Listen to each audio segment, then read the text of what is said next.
What's going on, guys? Toby Agbejimi here, your CPA. And as I always remind you guys, I am the CEO at Doba Tax and Accounting LLC. Our website is doballc.com. Thank you so much for joining me today on today's session in our series of the Advanced Child Tax Credit that we have been discussing about. This is the third series in the topic. Thank you so much for joining. If you are just watching my video for the first time, I appreciate your coming. I appreciate you taking your time to view the video and to get information. Please kindly make sure you subscribe so that you don't miss any of my video release going forward, as we and the entirety of Doba LLC, our goal is to make sure that we'll bring every information that will help you make a better financial decision at your disposal with ease. Today, we will be talking about why pay back the advanced child tax credit to the IRS. Why and in what situation would you have to pay back?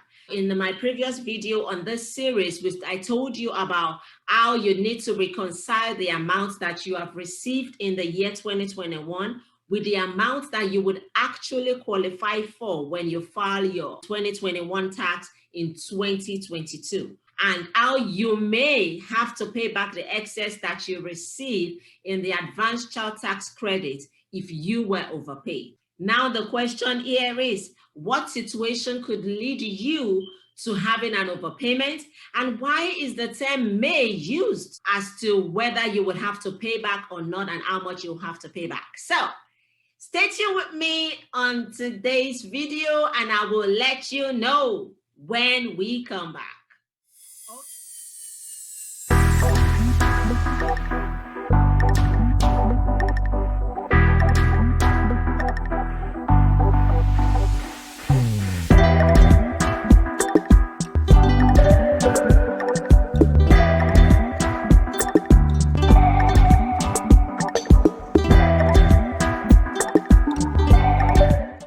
Okay, thank you for joining. If you're just watching this video, make sure to subscribe. And today we're talking again about advanced child tax credit. This is the third series in the topic, and we're talking about why would you have to pay back the advanced child tax credit to the IRS. I need you to remember that the amount of advanced child tax credit payments that you receive in 2021 that would actually commence from July 15, according to the schedule provided to us by the IRS, that amount is based on the IRS estimate of the child tax credit amount that you have filed for using your 2020 or your 2019 tax. So I'm going to repeat that part. I was saying that the amount of advanced child tax credit payments that you receive in 2021 is going to be based on the IRS estimate of what the child tax credit amount that you would be getting when you file your 2021 tax in 2022. Now, this estimate actually comes from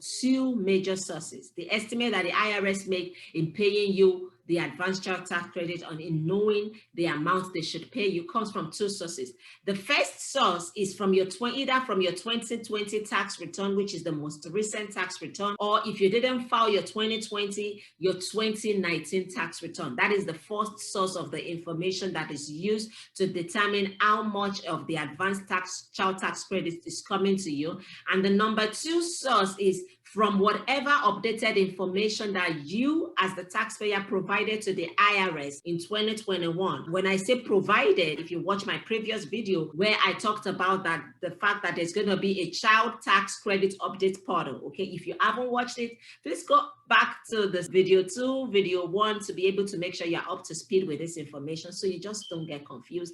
But then the summary of it is that it's either from your 2020 or from your 2019 information, or if you probably went to the child tax credit update portal to update your information with respect to how many children you're going to be claiming, or if you had used the non-filers tool and all that Good stuff. Those are the two sources where the IRS would have derived the estimate for which they would be paying you the advanced child tax credit. There are some instances. Remember, we had talked about the fact that when you file your 2021 tax in 2022, if the amount that you will be qualified for the child tax credit is higher than the amount that you have been paid so far in the year 2021, the IRS is going to pay you back the balance in form of a refund. And we also said that vice versa, if the amount that you are properly claiming on your 2021 tax is lesser, I mean, if the number of child that you are claiming is not equal to the number that they have used to estimate your amount, the advanced child tax credit that was paid to you, you may have to pay back. That's why in this video, we're talking about what situation and what circumstance would make an excess payment arise. One of the reasons where there could be an excess advanced child tax credit payment to you is that if the qualifying child, and in my second video, I define who is qualifying child is, I mean the video 2 in this series, okay? You can go back there to identify and know who that qualifying child is. If that qualifying child changed homes during 2021 and thereby stayed more than half of 2021 in another person's house, whereby that, you remember one of these criteria is that the child must have resided with you for more than half of 2021 tax year. If that child changed residence during 2021 and thereby didn't spend more than half at your own house for spending at someone else's house, that could lead to excess advanced child tax credit payments made to you. If your income increased in 2021, that also could result in excess advanced child tax credit. If your filing status changed in 2021, that also could lead to you having excess advanced child tax credit. And if your main home was outside the US, you lived outside the US for more than half of 2021, you may also have to pay back the excess advanced child tax credits paid to you. So as a result of life is life, we can't predict what would happen. No one can actually determine what is going to happen in the next 2 months, in the next 3 months, in the next 4 months. So it is what it is. But in this situation, when things like this happen, then you definitely would be having an excess in the amount that is paid to you. In the light of this point, you as the taxpayer, the onus is on you to advise the IRS by using the child tax credit update portal that is made available. You are advised to use it throughout 2021, just so you ensure that the IRS has the most updated information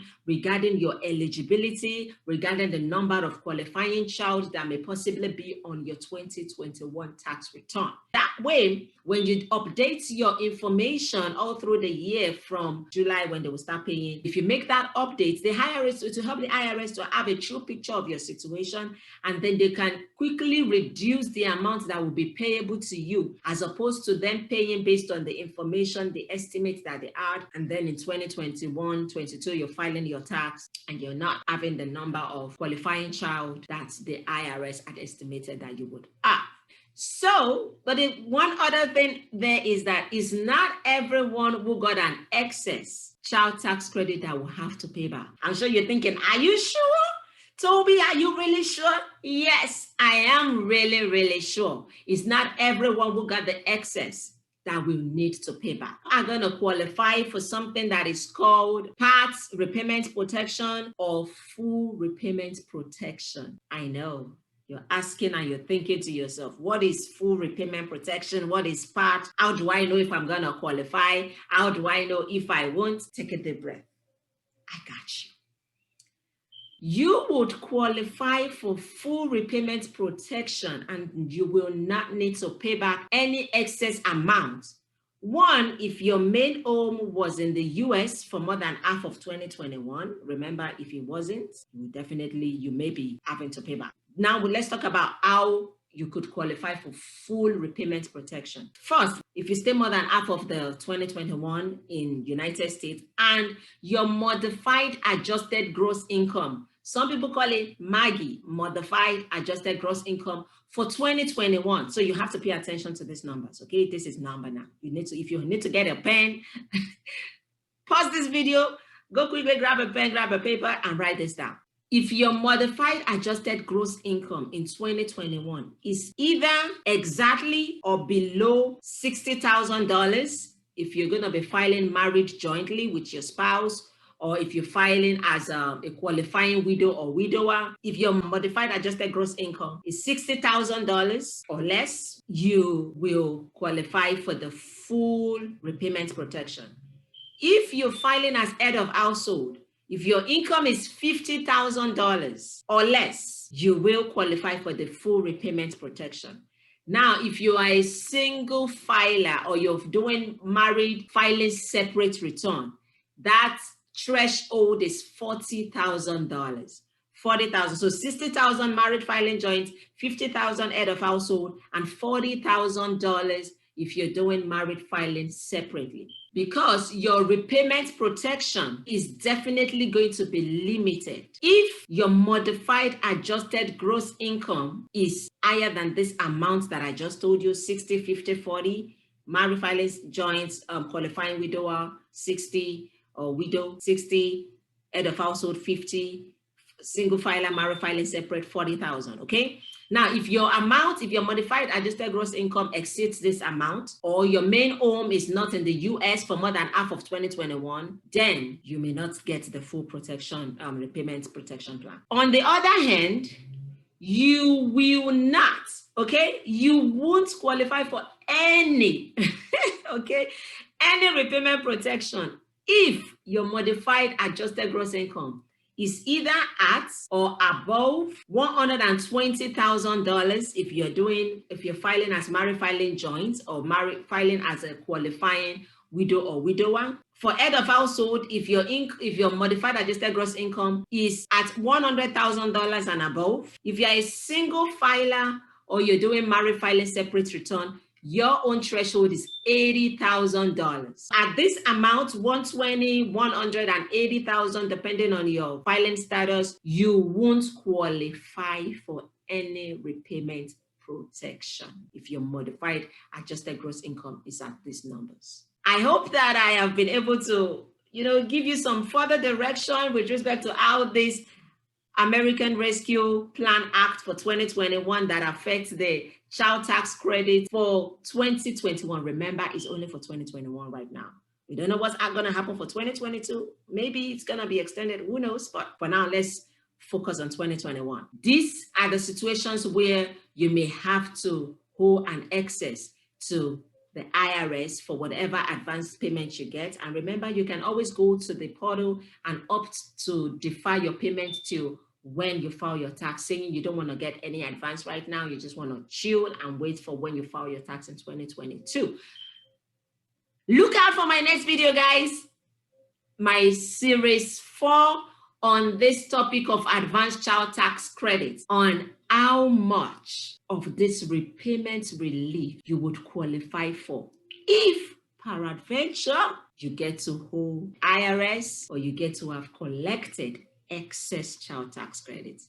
Look out for my next video. The topic is going to be in the direction of telling you how much of that repayment relief that you would qualify for. You don't want to miss that, guys. You do not want to miss that. It's always better and always good to have all this holistic information at your fingertips. You have the picture from the beginning to the end. That way, it helps your planning. It helps your tax planning. It's called tax planning. It's called financial planning. And remember, Doba Tax and Accounting LLC, we are here for you for your 2022 tax. If you have any question, put it in the chat box, put it in the comments below. I will definitely love to respond to your questions and help you get some clarifications. If you need to go back to watch the other 2 videos in this series, please do. And most importantly, if you are finding value in my videos, please give me a thumbs up. And don't forget to like and share with your friends, families, acquaintances. Thank you so much for joining. Thank you again for spending your time to watch. For taking time out of your busy schedules to watch this video. I really appreciate you. Stay safe, and I will see you in my next video. Take care. Bye.